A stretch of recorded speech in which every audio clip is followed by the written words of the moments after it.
Hello my friends! It is exactly 1 year since I got my Panasonic G9, which means that it is a time for a proper 1 year update video. This video will be a little bit more about my personal experiences with the G9, so I will try to explain how I use it and how does it work in various situations, how did it improve with firmware updates, and also evaluate whether you should consider getting one in 2019. I will start with the durability and reliability because that is obviously a very important thing, especially if you intend to use it as a tool. As you can see, my G9 looks basically the same as when I bought it. I generally take a good care of my equipment, but I have traveled a lot with the G9. I have used it in various weather conditions from -15 to +40 Celsius, and I have had absolutely no reliability issues. There has been no overheating, no weather sealing issues, no wear marks, so for reliability and durability, it gets the perfect score from me. In the last couple of months, I was lucky to test a lot of great new cameras, but Panasonic G9 still remains the best handling camera that I have tested so far. This is individual of course, but for me the grip is almost perfectly shaped, control elements are logically placed and easy to reach, nothing is positioned on the right edge, buttons on the front are also useful, and you can set all 4 buttons on the 4-way pad. Unlike on the Z6 or A7 Mark III, there is also dry mode dial, which is very useful, and you can also use it to access the timer, 6K photo functions, and self-timer. I also really like the switch on the front of the camera, which I use to turn the silent mode on or off. Of course, there are 3 dials, joystick, focus mode switch, and so on. In terms of the handling, it is just a perfect match for me, also because of the user interface and the viewfinder, and it is still the most fun to use of all cameras that I've tested so far.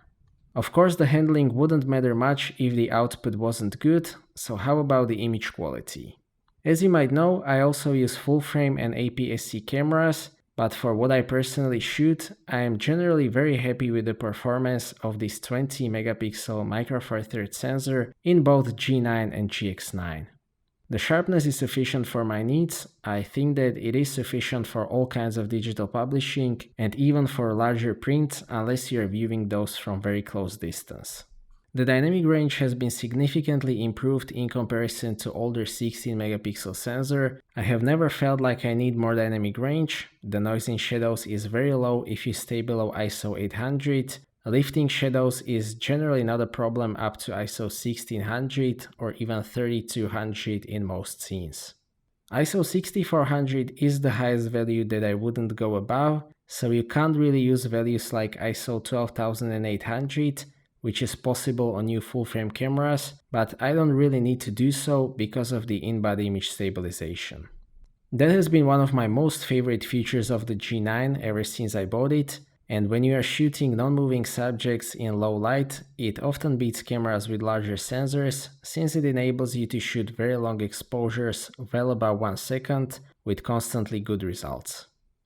Of course, this is not possible if there is a movement in the frame that you want to freeze. In that case, you need to use higher ISO, but for non-moving subjects, which is a majority of my shots, it often beats cameras with larger sensors. In the last couple of months, I also started to appreciate good out-of-camera colors more, and this again is a matter of preference, but together with Nikon and Fuji, I really like the color science in the last generation of Panasonic cameras. I shoot RAW and I usually just change highlights and shadows, global saturation or vibrance. In Luminar, I often just move AI accent filter slider and I am very happy with the results and it saves me a lot of time. One very special feature of the G9 is high-res mode, which takes 8 stills with electronic shutter and stitches them into one 80 megapixel still.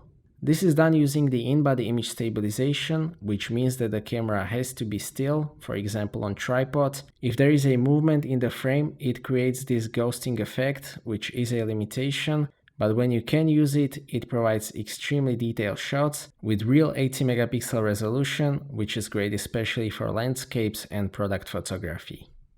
One of the most discussed things about Panasonic Micro Four Thirds cameras is the autofocus. In stills, it is extremely fast with 0.0 seconds acquisition time, and the accuracy is also excellent. Sensitivity in stills is good in low light, it gets just a bit slower, but it is definitely usable. As with every autofocus system, continuous tracking is probably the most difficult task. It was significantly improved in firmware 1.2, and the keeper rate while tracking subject moving towards the camera was very solid in my tests. In these situations, it is very important to use right autofocus custom settings depending on the situation, because those make a big difference.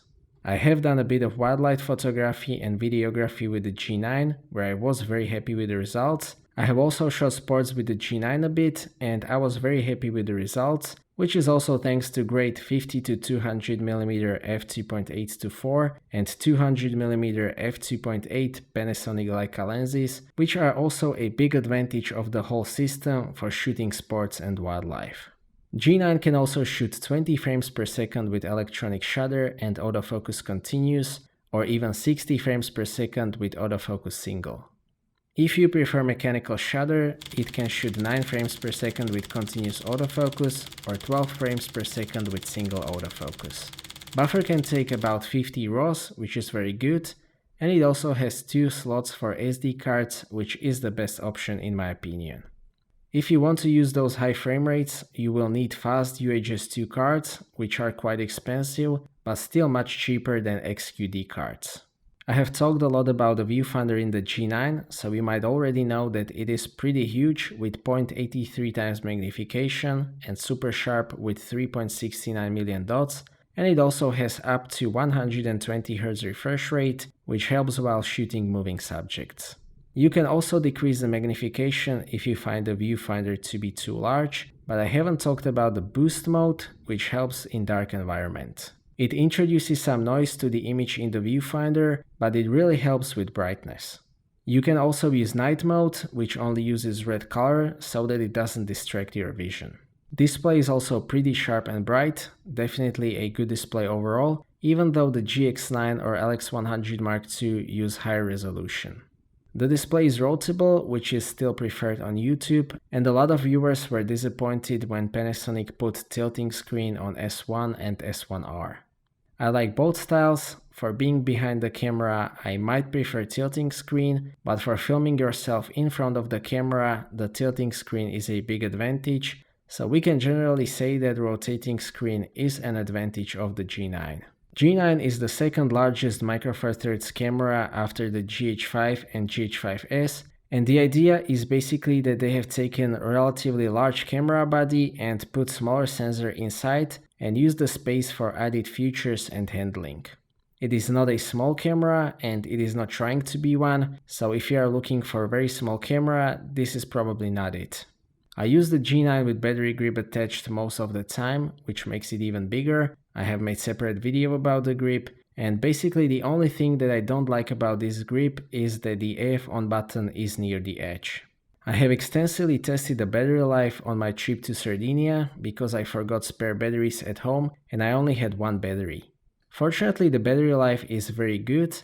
It uses BLF19E batteries just like the GH5, and the battery life is indeed very good. I had no problems getting through my typical day of shooting stills and video. If you use the grip, it doubles the battery life. It can also be charged through USB or micro USB.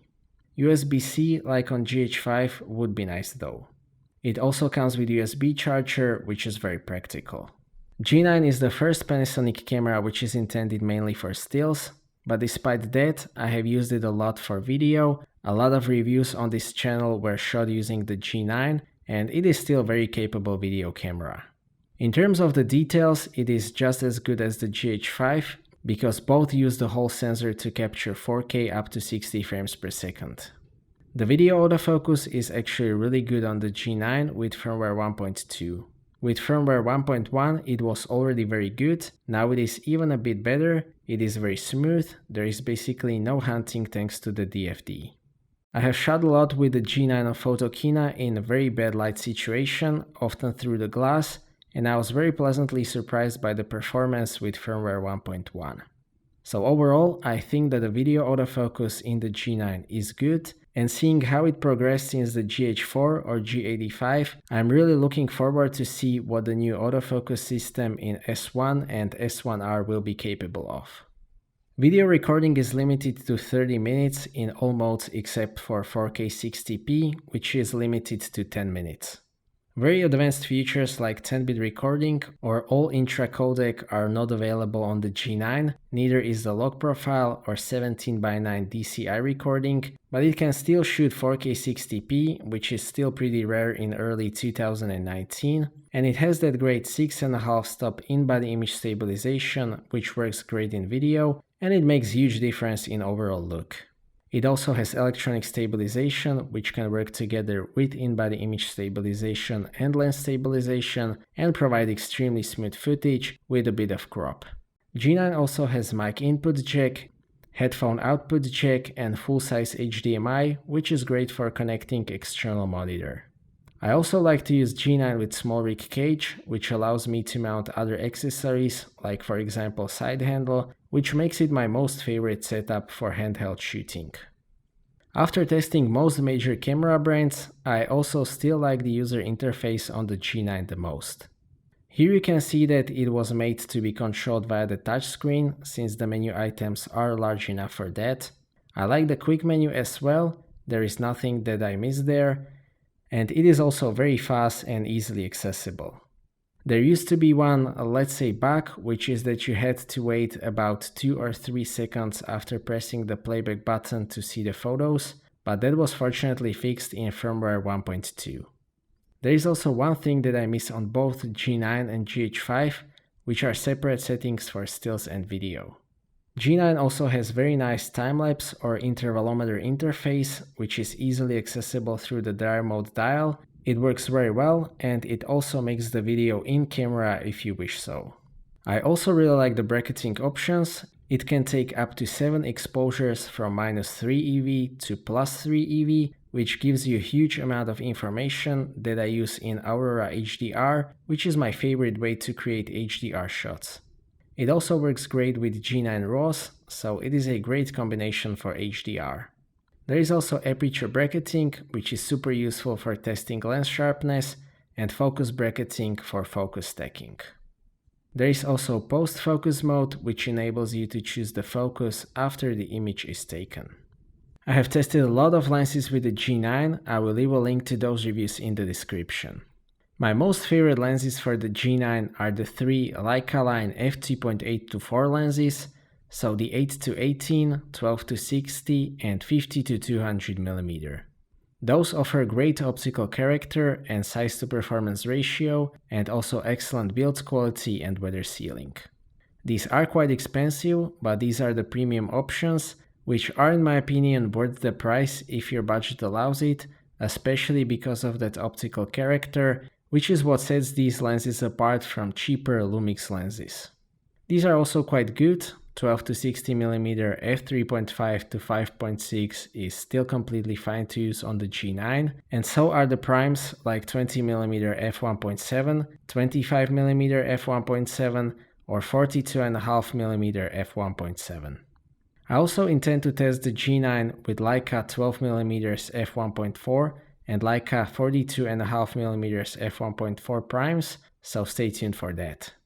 I'm also really looking forward to Leica 10-25mm f1.7 introduced at Photokina 2018. As you can probably tell, I do like my G9 a lot, maybe more than I should, but it is really easy to like.